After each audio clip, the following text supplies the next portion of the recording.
Liverpool were once prepared to splash £120 million on Alexander Isak, but in the end they pivoted, not to a superstar but to someone quieter, calculated, a name that raised eyebrows, not headlines, Hugo Ekitike.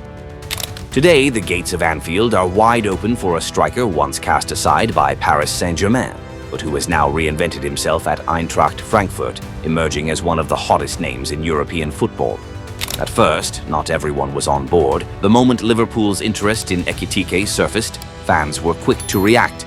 "Sign Isak," they cried, a reflex born from craving the familiar. But when you look closer, at the age profile, the playing style, the pressing metrics, and yes, the transfer fee, Ekitike isn't just a compromise. He might be the perfect fit for Arne Slot's vision. Because Slot's Liverpool isn't just about goals, it's about intensity, it's about movement, it's about a number 9 who can score, press, link play, and open the door for stars like Mohamed Salah or Florian Wirtz to shine. And in that search for a modern-day striker, Hugo Ekitike has exploded into the spotlight. The 2024-25 Bundesliga season says it all. 22 goals, 12 assists, 117 shots, more than Harry Kane. Those aren't the numbers of a squad player. That's a statement. That's the output of a genuine attacking leader.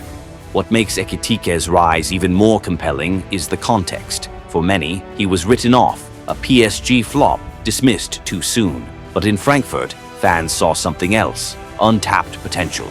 And they were right. In the right system, the 6 feet 3 inches, Frenchman has become one of Europe's most effective attacking weapons, averaging 0.91 expected goal contributions per 90 minutes. In the Bundesliga, only 7 players assisted more.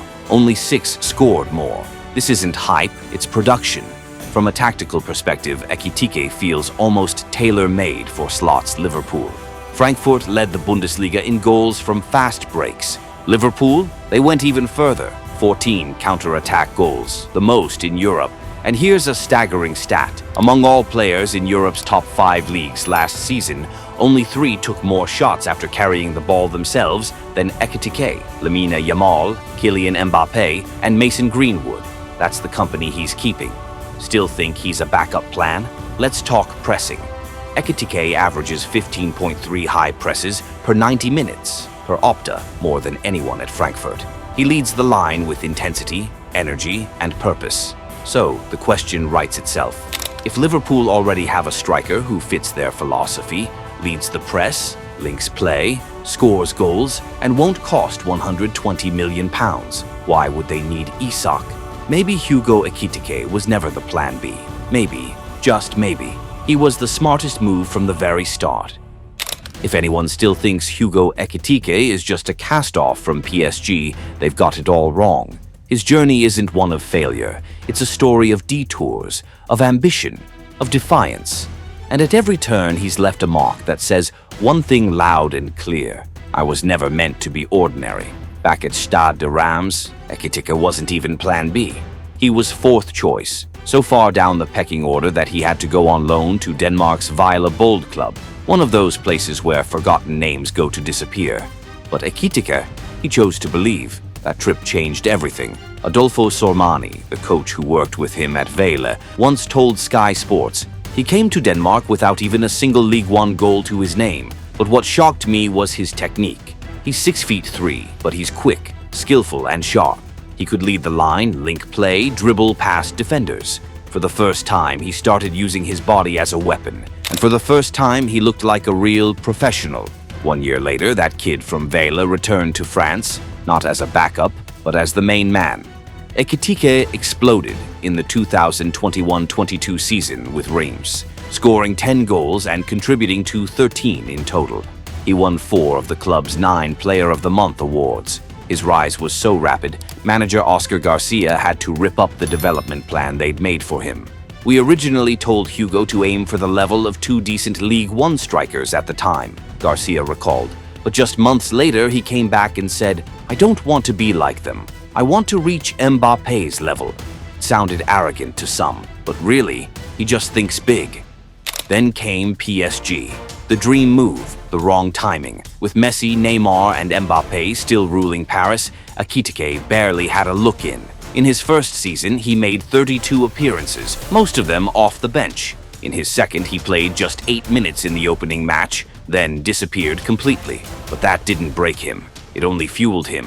And then came Frankfurt. They weren't PSG, they didn't have superstars, but they had a system, a manager, Dino Topmöller, who believed in him. And from the moment he started against Darmstadt, Ekitike began to repay that faith.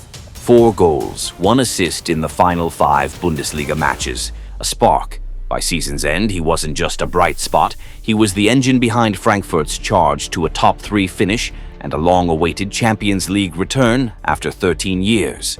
In the final 6 Bundesliga games, he delivered 2 goals and 6 assists. Frankfurt didn't lose once. But this wasn't a late-season hot streak, it was the culmination of something steady, something real. Across the entire Bundesliga season, Ekitike ranked 7th in open play chances created, 44, and 6th in non-penalty shots, 85. His finishing still needs polishing. He scored 14 goals from 19.2 xG, but experts don't see that as a weakness. They see it as potential, because only top strikers consistently find themselves in those scoring zones. And in today's game, if you're always in the right place, at the right time, the goals will come. With just over 5,800 minutes of top-flight football under his belt, Hugo Ekitike is still far too young to be defined by a few missed chances. On the contrary, what makes him special is how complete he already is. At Frankfurt, he pressed more in the final third than anyone else in the squad. He was also their top scorer. That balance between hard work and end product is rare. Liverpool saw it coming. And now, with Darwin Núñez potentially on his way out, Luis Diaz openly looking for a move, and Diogo Jota gone for good, the arrival of a true center-forward like Hugo Ekitike isn't just timely, it's absolutely vital. The question now, whether Frankfurt will accept £70 million or try to play the long game. But Liverpool don't have time for waiting games. They've spent the summer plotting a new attacking blueprint, from their pursuit of Alexander Isak at £120 million to eventually walking away when Newcastle's demands soared to £150 million. It wasn't about money, it was about principle. Liverpool refused to be held hostage, and just as the door slammed shut on Isak, Hugo Ekitike stepped through. A plot twist, not a panic buy, a strategic signing. Right player, right time, right system. Here's the thing, Liverpool didn't even have to convince him. Unlike Darwin Núñez or Luis Diaz, deals that required persuasion, negotiation, sales pitches, Ekitike chose Liverpool. According to The Athletic, Frankfurt received formal offers from both Liverpool and Newcastle. But the French striker only had eyes for Anfield. That decision speaks volumes. Ekitike knows he needs a big enough stage, a ruthless, demanding environment to unlock his potential. But more importantly, he needs a manager who believes in building around a modern number 9, one who presses, links play, and sacrifices for the team. In Arne Slot, he saw that vision. And at Liverpool, he saw an open runway to make it his own. If Núñez and Diaz leave, the number 9 role is his by default. Even if they stay, Slot has never truly trusted a traditional striker.